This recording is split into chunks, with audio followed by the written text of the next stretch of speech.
Thiago, uma pergunta. Como você vê esse cenário geopolítico para os próximos anos, face esse acontecimento brutal, né? O eixo de forças, né?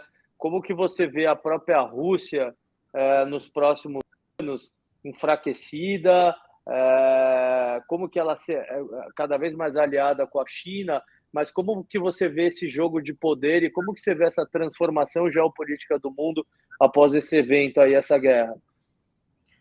Olha, eu acho que muitos traders, investidores, individuais ou não, eles vão se surpreender com o papel que a geopolítica vai ter no processo de tomada de decisão daqui para o futuro. O mundo ele estava muito claro antes das tensões com a China, entre Estados Unidos e China começarem. O mundo estava muito claro, porque o mundo ele era guiado pelo senso comum, independente da área do mundo, Ocidente, Oriente, pelo senso comum de um comércio global, de uma cadeia produtiva global. Isso, esse senso comum, ele normalizava as relações, ele obrigava a normalização das relações. Então, todas as rivalidades elas começaram a ficar em segundo plano. À medida que o mundo ele passa por alguns momentos de recessão, ou de frustração, ou de eventos extraordinários, como a pandemia, ou até eventos extraordinários, como algumas eleições no mundo, do Trump, de outros que trazem um senso mais nacionalista para a postura de cada país, isso começa a trocar a prioridade, onde os objetivos nacionais eles passam a substituir alguns objetivos comuns entre vários países. Então, a geopolítica ela acaba sendo o símbolo da alternativa à lógica comum que simplesmente era a prosperidade econômica.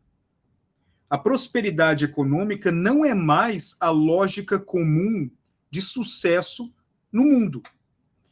O que é a lógica de sucesso no mundo é a capacidade de diferenciação de um país em relação ao outro, de influência de um país em relação ao outro e de poder de um país em relação ao outro. Obviamente, isso não envolve todos os países. Portugal não está nessa, o Uruguai não está nessa, nem o Brasil ele está nessa de buscar exercer a sua influência em cima de outros países. Mas existem personagens no mundo que, de fato, estão nessa e eles são grandes o suficientes para mudar toda a balança de poder. A China, por exemplo, uma vez que a China ela parte pela via comum do comércio global e da cadeia produtiva, a tentar traduzir essa dependência comercial em dependência política e dependência geopolítica, isso começou a mudar toda a balança de poder. Porque a Austrália começou a entender que a zona dela de controle na Oceania estava sendo perdida. Basta ver, isso é algo que é até parece bizarro de discutir, mas as Ilhas Salomão, hoje, elas estão no centro de um embate geopolítico entre Estados Unidos, China e Austrália. Então, esse tipo de coisa é relativamente novo no mundo atual, e isso começa a gerar uma mudança de postura em todas as áreas. Uma Rússia mais enfraquecida economicamente, mas mais forte territorialmente, se eventualmente eles conseguirem conquistar o leste da Ucrânia, isso vai dar o ímpeto de garantir a força algumas outras áreas do mundo. Pode ser a Geórgia, pode ser a Moldávia. O mundo virando bipolar, com a China ignorando qualquer sanção que vem dos Estados Unidos e falando, Rússia, não importa as sanções que estão em cima de você, eu continuo comprando o que você quiser. Isso começa a mudar a balança de poder. O Irã é um caso emblemático. Antes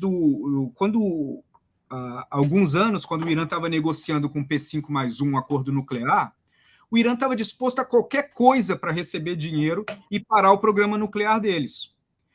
Os Estados Unidos saiu do acordo, Trump se retirou do acordo, o acordo caiu, na expectativa de que o Irã fosse empobrecer e voltar, pelo amor de Deus, pedindo um acordo em condições melhores. O que aconteceu não foi isso. A China ocupou esse vácuo, começou a oferecer linhas de crédito brutais para o Irã, sendo pagas por petróleo, quase 2 milhões de barris, 1.800.000 barris por dia.